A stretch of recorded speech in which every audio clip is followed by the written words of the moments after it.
if you're a one-watch collector, Yeah. if you're a one-watch collector, Yeah. I really have to say that the Omega Planet Ocean, Yes. you know, either 39.5 or 43.5 millimeter. 43 might be big. You know, the stainless steel bracelet. It's a fantastic watch. What is that? Is that 43? What do you got? This is a 43 millimeter Rolex. It's the anniversary edition of the Sea Dweller.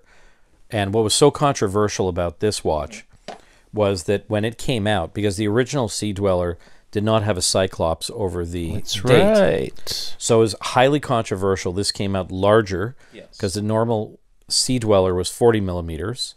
And so this came out in an anniversary edition, 50th anniversary, in 43 millimeter with a cyclops. But I have to say, I thought it was stunning. And then they, you know, after that, then they altered again the Submariner up to 41 millimeters. Right. So, you know, it's very minimal distinction between the two.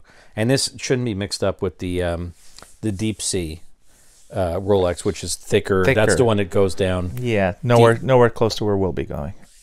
No, it won't. Anyways, they're great watches. We've switched up topics. We've now given up on the law stuff. This is now a watch podcast, so welcome. Just the stream. No, it's just funny because a few podcasts ago you mentioned something about a watch I was wearing, and then it was really lovely because a couple of people had messaged about what they were wearing, and they said, "Oh yeah, Tudor's a great watch," which was one I was wearing at the time. And you know, I don't golf. No. I'm not a member of a social club. Marcy and I don't own a property in the South, and or the Hamptons. Or the Hamptons. That's and, not you the know, Hamptons. We enjoy certain pieces of jewelry, and one of my things is I just love watches. I think it's beyond a thing. I think fetish. Yeah, it's a bit of an obsession. We send each other watch pictures late at night. What are you wearing tonight? Tonight is a very basic, mundane. This is a Swiss watch based on the design of the Swiss clocks at the Swiss railway stations. Now that's cool. It is cool. And is that 38 millimeter? No, this is 36. I'm sorry, it's a bit small. It's a bit small. Let's clink on the 36. Yeah, let's clink on the 36. Although I have to say, here's the other thing which is important, which has nothing to do with our podcast. Again? You know, if you go back a decade, the trend was for much larger watches like Panerai, 44 millimeter, 47, and even larger. That's right. And you had, you know, celebrities like Arnold Schwarzenegger, Those giant, Jason Statham, and all of them. They were wearing these much larger watches, and so, you know, the robust nature of these watches was a real selling feature. Right. And in the last several years, there has been a return to vintage style watches, which were more, if you're looking at the tool watch, traditional tool watch, or the dive watch, you're looking more at about a 36 to 40 millimeter watch, where they were saying really the ideal range is around 39 millimeter. Right. So we've seen a trend back. And you can go further back with my little mini Rolex that I often am too embarrassed to wear because it's so 34 small. millimeter? That must be something like that. But that's a really beautiful vintage piece. It is, but I wear it and I feel like I've stolen it from some young rich kid. It's so small. Did you get that from an auction? Yeah, from Everything But the House. But you know, some of these auctions you can get such gems. I mean, yeah, you can. Are we going to talk law? No, what for? This is fun. No, we should. We should. Yeah, so this is a good segue because maybe we can break during it and go back to watches. It's calming because one of the topics we're going to talk about tonight, it's a little different. So, you know, every so often we have a case or two which is particularly challenging. And one of those has been with... and just so you guys know, that's the woke way of saying, what the hell do we do with this one? It's so... Well, it's child complainants. And you know, when it's in the context which we typically deal with is a high conflict divorce where one parent is alienating the other. Right. And of course, you've got motive to fabricate, which we'll talk about. Left, right, and center. We'll talk about. You know, so you're able to cross-examine on the influence of a parent and the tainting of evidence. And, you know, there's coaching. A lot of... Yeah, there's a lot of emotive, factual issues that are involved that will get you down the path you need to go to establish what the motive to fabricate is and why the evidence is not reliable. Every so often, there's a client who comes in, and they could be, you know, 20s all the way up in age, and there's some connection between families, and some child alleges on one night when they were at this person's home, or on a couple of nights or some other occasions at a person's cottage or a trailer, that they were touched or sexually abused inappropriately. And we're talking to the client, and you can get the sense of bafflement, like that they're just, I can't believe this is happening. And in one case, again, they were interviewed by police, and the person didn't speak to counsel, didn't want to speak to counsel, wanted to speak to the police, and literally said to the police, I'm in shock. This child has come over to our place, really great child, plays with my granddaughter. I'm in shock. Which then, of course, we don't have a motive to fabricate in this case, and what do you do? And the bafflement, does come across as a really sincere expression of like, holy f***, I can't believe I'm charged with this. And then when you start to, we're not saying there are a lot of very legitimate cases of abuse. Okay, period. Yeah, disclaimer up front. Yeah, but there are some cases when you start to delve into the research on certain cases where there are convictions, you start to look at cases where somebody is arguing as a defendant, that there would not have been opportunity, or the allegation itself is so outlandish and there's such implausibility that I wouldn't do that, and those are not arguments that really have much strength in a court, because generally the approach has been that, a person who would commit a sexual assault of a child would go through great risk no matter what. Right. And there is some case law about, the myth about what a sexual offender would or would not do. But it's very challenging, because every so often you do get a person who says, like, I didn't do this. And you do get the sense that they're absolutely telling you the truth. Right. And then we know from other studies that, children sometimes lie, even of tender years, 4, 5, 6, 7, lie for other motives, to get attention, to deflect from some other aspect in their life. Maybe there's conflict with parents, and they're trying to get attention from the parents because they're in a divorce or whatever. And so it's a very difficult situation, because your ability to cross-examine on, collateral issues is really narrow. Sometimes it's not even that they lie; it's just perception, ability to recount what they remember. They're not necessarily lying. Yeah, so let's put it into two categories. Yeah. So there are some cases. I think from age 1 to 5 we were reading, it's rarely a lie. It's more perception, confusion. 5 years old up, then lying can begin at a certain point. But then the other issue becomes, if somebody is alleging years later a historical allegation, that's a different kettle of fish, where they say they were 3 or 4 years of age, we know that memory is. I can't remember much beyond my bar mitzvah. What watch are you wearing again? That much I do remember, thank God. Okay, but like, just check I don't remember tons when I was 6, 7, or 8. I remember some stuff. Yeah. Little flashes, maybe. So the memory issue, and this recovered memory and all that other. That's a whole different. But what we want to focus on is, from an academic point of view, from a criminal law litigation point of view, what do you do with a complainant who, let's say, you're dealing with somebody between 5 and 15 years of age. What do we go through to try to defend somebody in such a situation? And what are the issues at play, and how do you cross-examine? And you may find this interesting, you may not, but there's some really interesting techniques that I think we should talk about that may tease out what could be an accurate or inaccurate allegation. Yeah. One of the first things we look at, especially with children of that age, it's not just what happens in court, but what's happened outside of court. For example, I was reading a great article about when you're watching video disclosure of the police officer, typically a detective who specializes in this, taking a statement from the child. Look at what's going on behind the scenes. Ask for disclosure of what happened before that child went into the room, and then assess Is this truly a neutral interview room, right?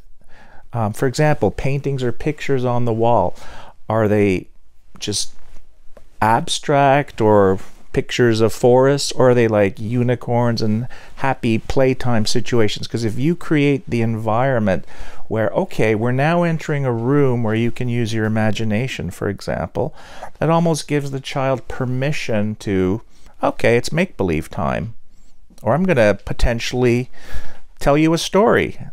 Let me ask you, how much can you get by way of disclosure about what happened before coming to the police and giving an allegation? Really, what can we delve into about the child's background and life? Well, we can, first of all, request disclosure of any pre-interview discussions that may have taken place. For example, I have a case where I'm watching the video of the child being interviewed by the police. She then wants to take a break and go to the washroom, and then I hear off-scene a discussion by whether it's a support person or another police officer saying, yeah, we really try to help children here to discover the truth, and some children aren't believed by their parents, but we're here to believe you. So I'm listening to this. Obviously no one's muted what's going on. Thank God. So that's a trigger. What's going on there? Is that some sort of pre-coaching taking place? And then obviously when we're cross-examining the parent, what kind of... If the parent testifies. If the parent testifies. Sometimes the smart thing is... Right. I have a case coming up where the parent specifically was not interviewed. Now, this is a bit different. It's in a domestic context, but not always parents are interviewed. That's right. So if they are, that can be a gold mine for us. I'm very interested in any sort of pre-coaching that may have taken place. Are we able to get into a dynamic of the family? Like, how far can you go and try and dig to suggest that there's issues with the family structure such that the child is seeking attention? Well, we can look into whether there's any family law proceedings going on, which may give us some clues as to the family dynamics.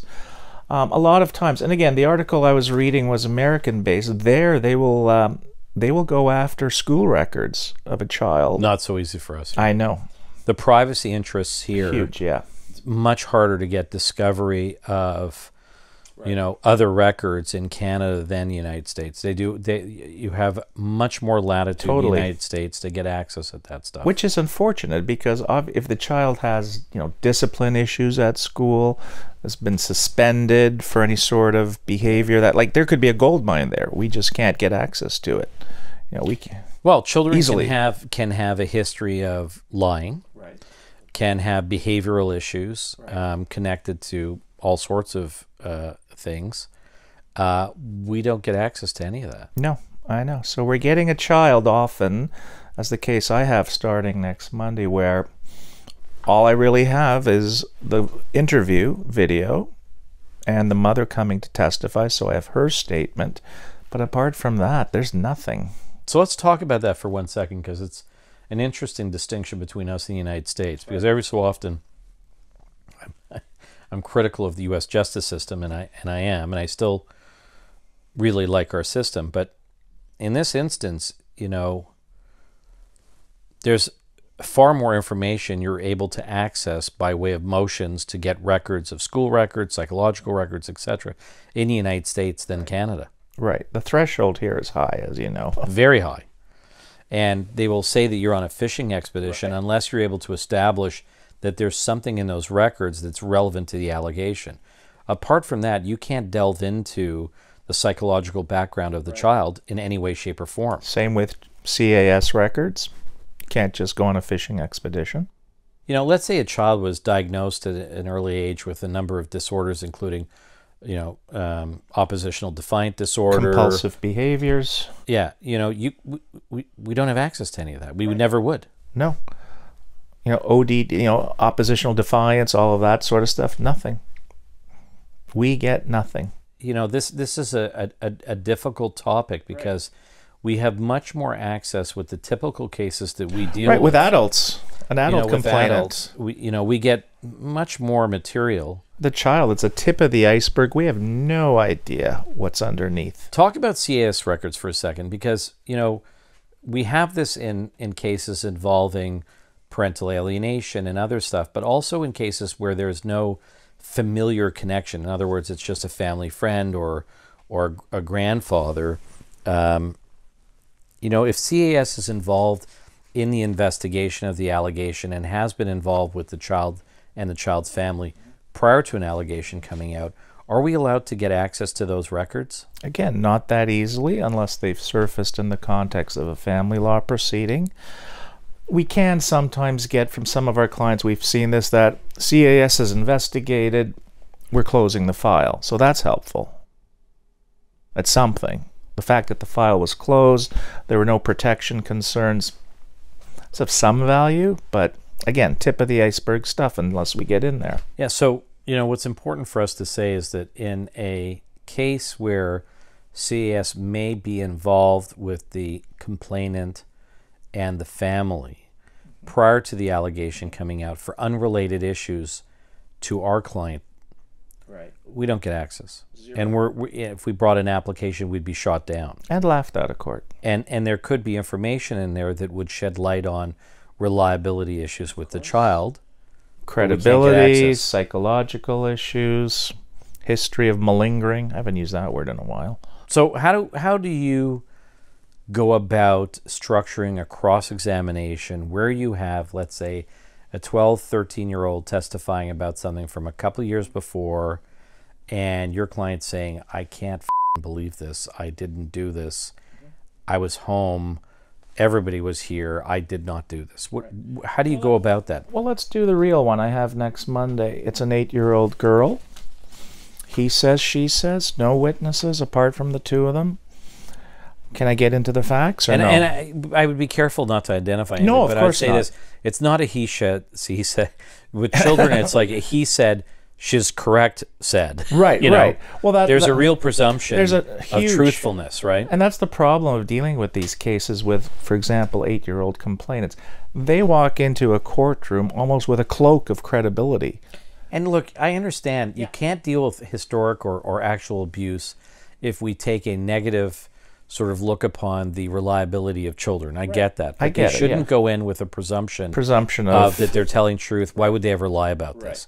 Which, frankly, we meet. Right. Like that's there. Well, that's what I have next week. You know, let's talk about it and relate it, because this article was very interesting as we were reviewing it about, you know, cross-examination of child witnesses. So I'll just get into the facts very high level. So we have a friend of the family living with the family, this 8-year-old girl. She's seen him a few times when visiting the family there. It's her grandfather's house. He rents a room. Maybe met him 3 or 4 times, just hi, hello, bye, you know, family gatherings. The allegations focus on the following set of facts. So she says, I go up to his room with my sister, who's 6. Okay. We go in there, and we're hanging out in his room.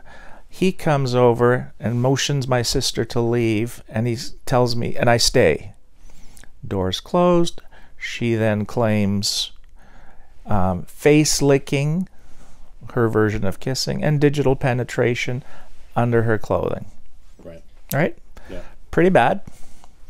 His version of events: I was downstairs at the family gathering. I was barbecuing. I had to go to the washroom.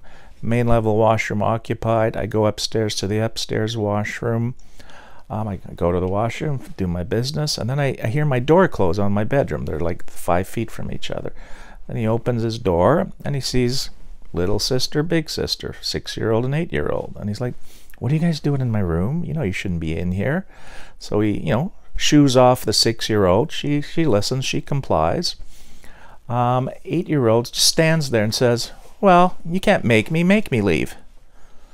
So, you know, says, well, you know, you shouldn't be in here. Come on, let's go. Leads her by the elbow, goes downstairs. Before she reaches the bottom of the stairwell, she looks up and says, oh, I'm going to show you something. Then she leaves with mom. Party's over. In the car, when she's leaving with mom, she says to mom, this is what he did to me. I didn't want to tell you inside the house. I'm telling you now, this is what he did to me. It's like black and white. And the client has no history. No criminal record, no history. Middle-aged. Middle-aged. Nice enough guy.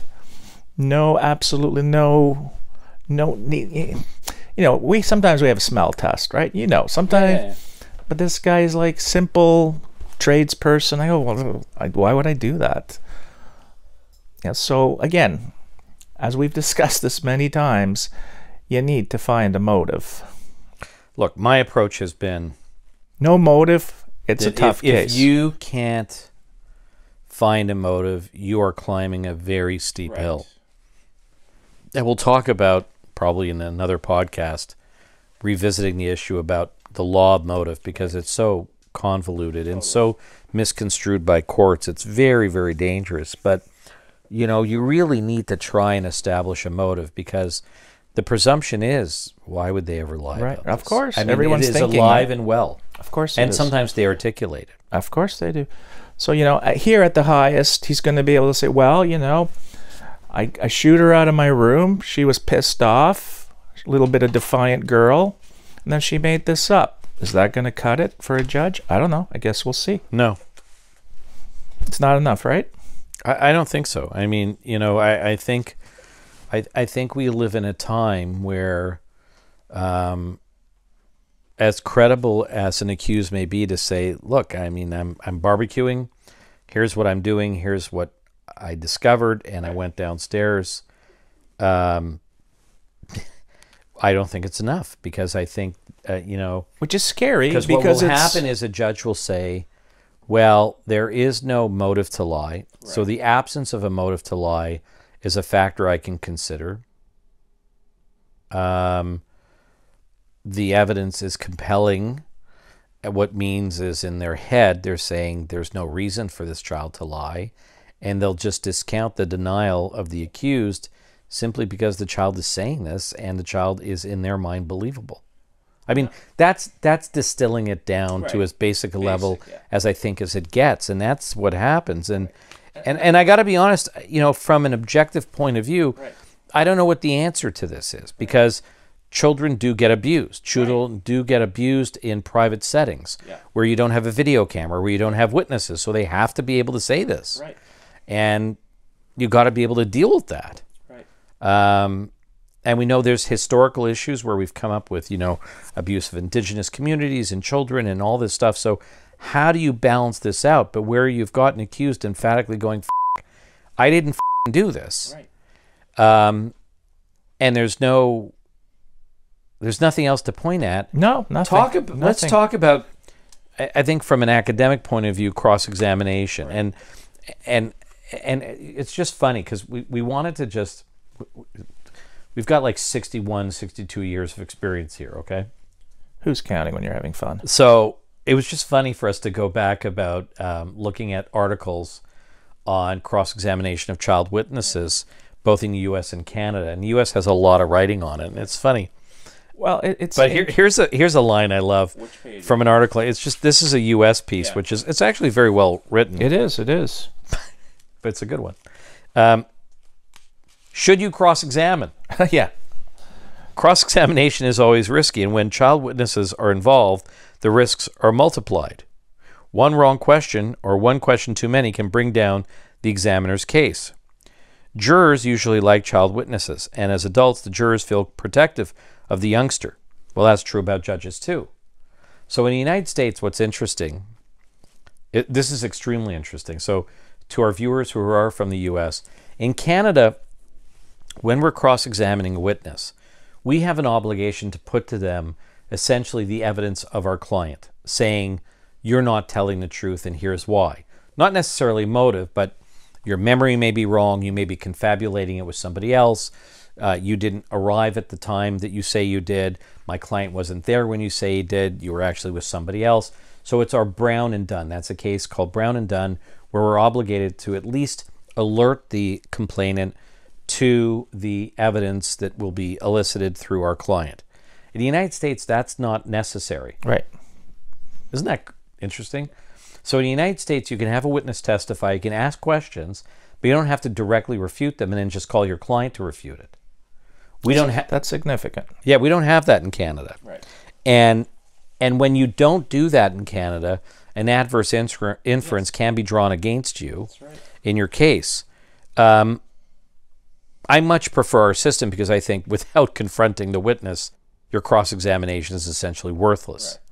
And a lot can be gained by just challenging the witness, regardless of what their answer is going to be. But they talk very interestingly about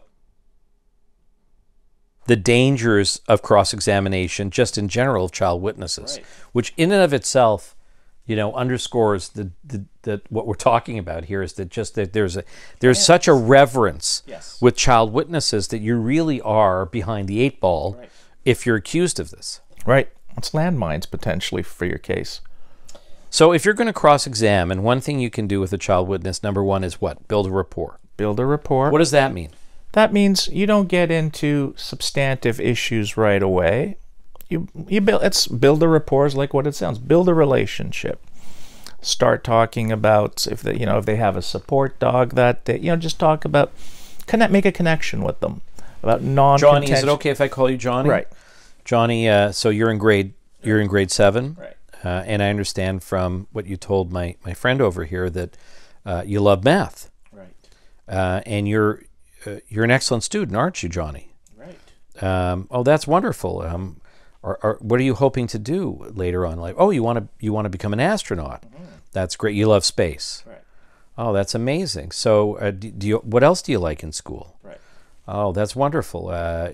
Did you watch? Do you like science fiction? Did you watch the recent series on Ahsoka? Right.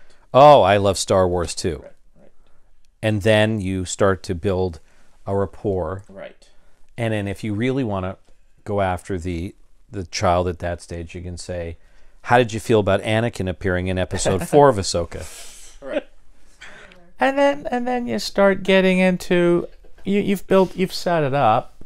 You start then going into, so you've built the rapport. Now you're getting into the difference between telling the truth, not telling the truth, making up stories. Star Wars isn't for real, right? That whole kind of area. Well, when Anakin appeared in episode 4 and 5 of Ahsoka, was he real? Right. Question. Or was he just a Jedi ghost? Right. I don't think the kid would answer that, would know what to say. Frankly, I don't know either. I know. I've been reading on that series, and I can't figure out whether it's really a ghost or if it's something more or if it's just in Ahsoka's mind. But anyways, I'll have to check Reddit later. If my brother-in-law is watching this, Robbie, you'll appreciate this. He might know the answer. I think he's probably read every article on that. So then after you build a rapport, one of the suggestions, and I think it's an interesting one, we've done it, is to talk about and cross-examine on non-substantive questions to which a child will agree. Right. And then once you got them in this pattern of agreeing with you, yes, and you have this rapport, then you move to substantive questions. Right. What are we talking about there? In terms of what? Non-substantive questions. Well, establishing, for example, the scene. So you went on this date, you went to your grandfather's house for a nice barbecue. It was a family barbecue. And what did you have to eat? And who was doing the cooking? Do you remember? And what did your mom do? And what was your little sister doing? So you're going around the peripheral of the date this is alleged to have happened, and you're asking them about their memory about certain peripheral questions which they may or may not be able to answer. If you're getting answers where they are not able to say, I don't remember, I can't, I had a hot dog, no, maybe I had a hamburger, maybe I had this or I had that, you're starting to build a case where there may be memory issues. Right. But these are non-substantive as they're not attacking the specific allegation, which is something we do all the time with the children. And wrong choice of words. We don't attack in these cross-examinations. That the article, the dumbest thing you can do is try to be, but people don't realize it. With a child, there's no Perry Mason aha moments. It's more like, hi, I'm your uncle today. Let's have a fireside chat. Yeah, that's a good point. Yeah. Is there a value in going in a non-chronological manner in cross-examining a child witness? Of course there is. And explain what we mean about that, because sometimes we'll have different techniques of how we're going to go in and out of cross-examination. But what's the value specifically with a child witness? So if a child's been coached, either by the police, which is probably not the case. If there's any coaching taking place, we know it'll be by the, in all likelihood, a family member. So if a child's been coached by the family member before trial, they've gone over their statements with mom or dad multiple times. And that's and again, we're talking about this is not, in an acrimonious divorce. This is a child sometimes unrelated. So when the parent finds out, they become invested, of course, with their child, and they start reviewing everything with them over and over and over, sometimes before they go to speak to police. And I have one case, I have only one coming up, where there is like everybody under the sun, family members and extended family members involved with the child, and everybody emailing and talking, and they're really influencing the child in many ways. But what's happened in that context, whether it's family member, whoever, mom, dad, whoever's coaching, or not, maybe not intentionally coaching, but reviewing, right? Helping them get ready for their day in court, is they're doing so in a linear fashion. So everything's being recounted, memories are being refreshed in a linear type of pattern for the child. So kids love patterns, as we know, right? Whether it's learning the ABCs or whatever. So one method when you're cross-examining them is to jump around different areas of their evidence. Once you're getting into the substantive area, because that'll totally throw them off. You get them out of sequence. Right, you're getting them out of sequence. And again, that's not to be nasty. It's just to test their reliability as witnesses. There's nothing wrong with that. No, that's our job. We're supposed to do that. Let me ask this. So one of the fruitful areas to ask about, and you've raised the issue, is about influence and coaching. Right. How far can we go in that regard? Pretty far. Pretty far, I'd say. So we can talk about who's spoken to you about this. Right, who did you talk to before you went to the police? Right. How often did you have that discussion? What was said? Where was it said? How did you go see the police again? We've had those cases where subsequent statements are provided, right? Sometimes we don't hear about them. Or they're hidden from you. Or they're hidden from us. Even in this day and age. Right.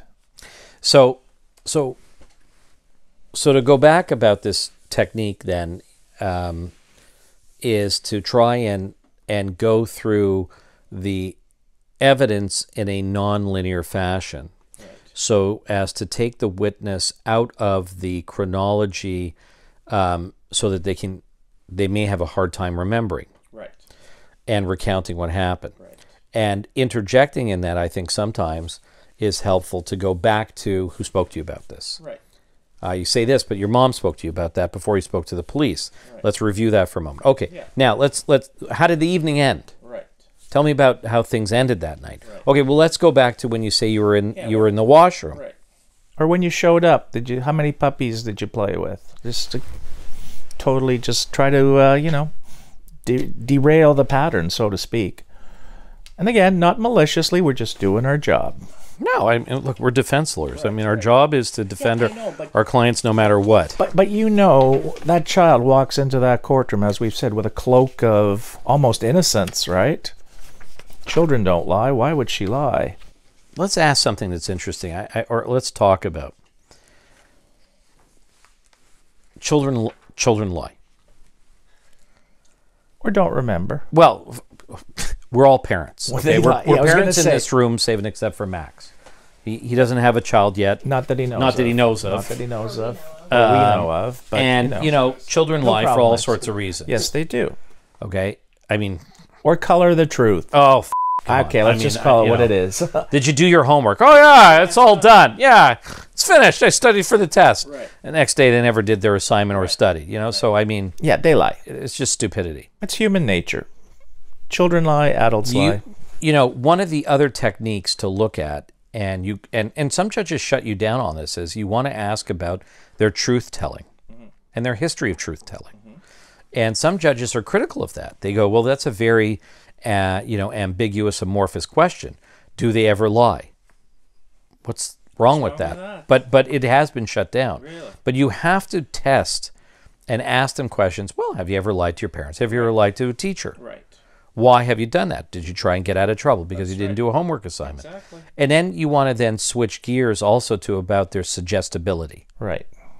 Right. And you want to try and find a technique when cross-examining to demonstrate their suggestibility. Give me an example. Well, you may take them down a line of questions and then ask them something knowing that based upon what you've asked, it's not true. So, for example, you could ask them down a series of questions if they like sports about the Toronto Maple Leafs. And eventually you could take them down the road to say that they have recently won the Stanley Cup, which we all know is not true.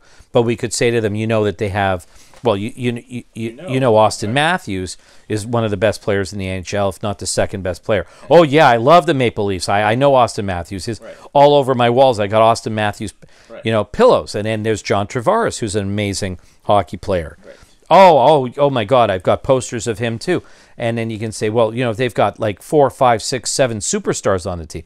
Oh, they're the best. They're the best, Mr. Burry. They're an amazing team. They're just amazing. And they've won the Stanley Cup. Oh my God, they've won it. They're the best. They've won it. Right. Because they can go down that path easily and be highly suggestible because you've suggested with all these players who are highly successful and great players, ultimately they haven't won the Stanley Cup. Right. But the kid may be led down that road and say that, and then you can go, exactly. They didn't win the Stanley Cup, did they? Right. And you can make the face. Will you get shut down by a judge in Canada on that? Possibly. Why? What's that word? It's called collateral. What? Collateral. It's a collateral fact. I knew that. Yeah. So here's another interesting thing. So in the United States, you get more leeway with cross-examination than we do here. Oh, yeah. So there's the collateral evidence rule. If it's collateral to the issues at play in the trial, you can get shut down. Yes. And so if you're trying to test the suggestibility of a particular witness, especially a child, you may have to go down a lot of rabbit holes, right? So I'm just using the example of the Toronto Maple Leafs, who I do love and I do follow. And I hope to God this is going to be a great season. And I am glad that they signed Austin Matthews to an extension. Not that I'm kissing ass, but I really do like this. Because I have no hope in the Raptors this year, but leaving that aside. Yeah. We'll get shut down in Canada. We'll absolutely get shut down. Very quickly. You're laughing at me. We're laughing. They're laughing with you. I love the Raptors too, but there's no hope this year. No hope. No. Notable fact. What did Canada do this year in the World Basketball Championships? Bronze? FIBA? Bronze. Yes. A Canada. Exactly. Toast to them. Yes, toast to them. I'm not done yet. I didn't think so. I just want to toast to to Canada. You refresh your lips there. So we are very restricted sometimes here, and this is something everybody should pay attention to. When we want to go down certain routes to try and establish the witness may be suggestible or lying on other issues as to reflect back on the credibility in this particular case, we can get shut down very easily on collateral questions. And still make the argument.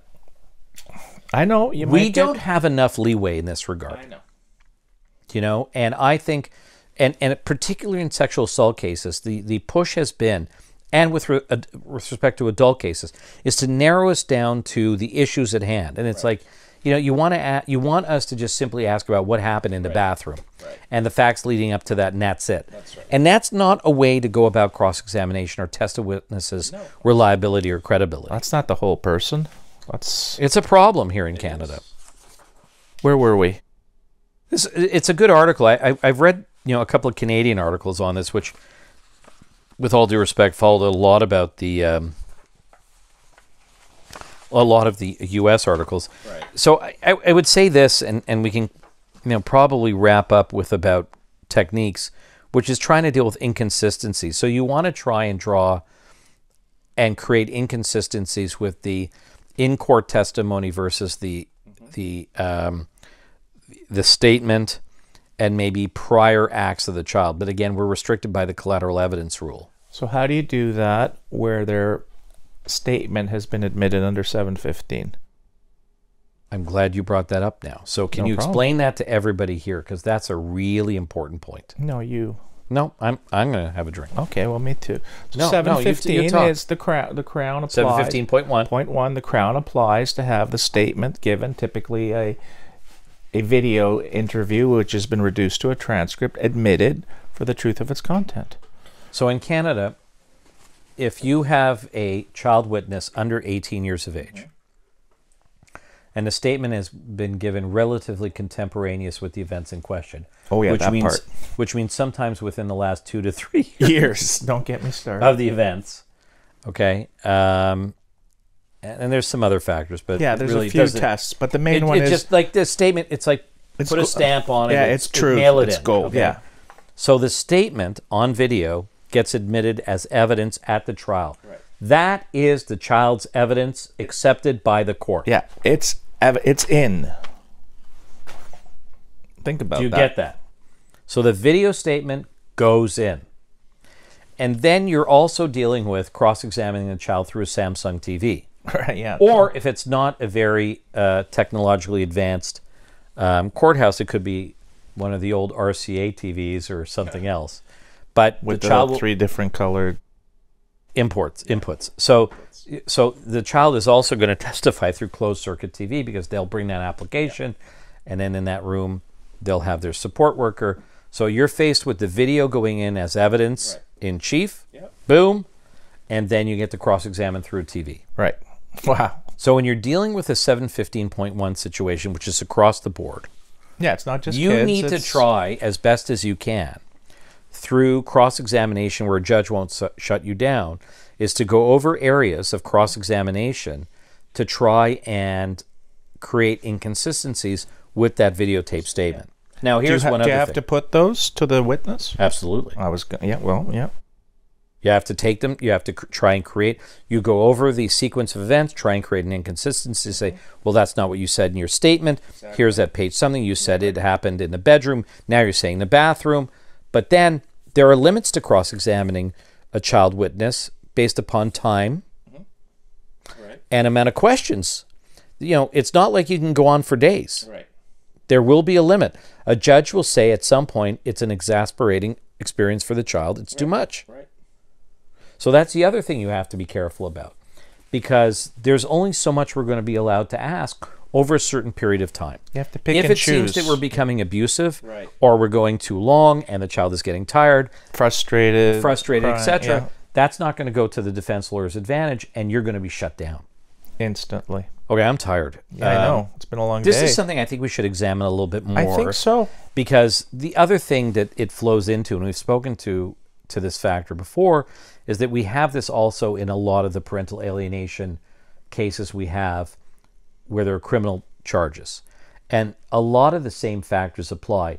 The only advantage in those cases is usually the other spouse, whether it's male or female, testifies, and you get a wealth of evidence from them. Right. But these are factors that should be taken into consideration for both cases, whether it's out of a divorce or one where it's one of these allegations with somebody who's just a family friend or whatever. Right. But these are really challenging cases. And I think in our next episode, I want to talk a little bit about motive again. We looked at it sometime before, but we got a lot of questions about what the does that mean? Right. And people don't really understand. I'll leave it on this cliffhanger, and I think we're going to address it in the next podcast, is that, you know, if the Crown is able to establish that there's no motive to fabricate, that can be the knife in the heart of a defense. Evidence of no motive to fabricate. Yeah. Next podcast. Yeah, I know. Good night, everybody. Thank you so much for viewing. Where's the pillow? Pillows. Still nice and clean. Marcy, say it. Don't forget to like, comment, subscribe, and share. And please send us your questions. It's great having all the input. We really appreciate it.